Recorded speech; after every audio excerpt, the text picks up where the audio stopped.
कांग्रेस की पूर्व अध्यक्ष सोनिया गांधी ने वर्चुअल बैठक बुलाई थी।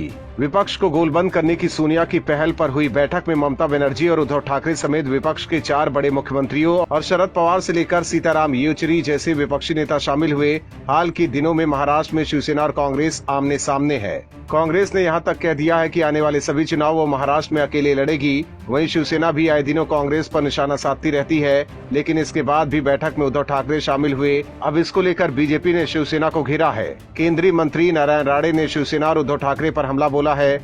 उन्होंने उद्धव ठाकरे को असहाय और मजबूर करार दिया है, क्योंकि वो सोनिया गांधी की बैठक में शामिल हुए हैं। राणे ने ये भी कहा कि अगर बाला साहब ठाकरे आज जीवित होते तो वो अपनी हिंदुत्व की विचारधारा के साथ कभी समझौता नहीं करते। इसके साथ ही नारायण राणे ने कहा कि अगर शिवसेना के कार्यकर्ता बदले की भावना से काम कर रहे हैं तो उन्हें राज्य के लोगों द्वारा खारिज कर दिया जाएगा और शिवसेना कार्यकर्ताओं का रवैया दुखद है। दरअसल नारायण राणे ने हाल ही में मुंबई के शिवाजी पार्क स्थित शिवसेना के संस्थापक दिवंगत बाला साहब ठाकरे के स्मारक का दौरा किया था।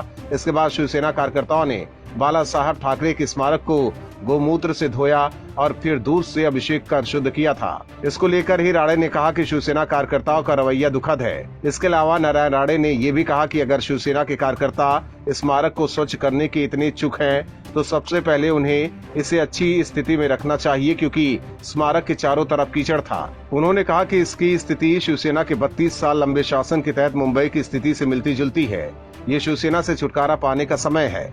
गौरतलब है कि बीजेपी अपने नए मंत्रियों का लोगों से पहचान कराने के लिए आशीर्वाद यात्रा निकाली है और महाराष्ट्र में आशीर्वाद यात्रा का शिवसेना विरोध कर रही है। शिवसेना का आरोप है कि बीजेपी की यात्रा से कोरोना की तीसरी लहर का खतरा है। इसके अलावा टीएमसी भी बंगाल में आशीर्वाद यात्रा का विरोध कर रही है। हालांकि बीजेपी की यात्रा उसके बाद भी अलग अलग राज्यों में जारी है।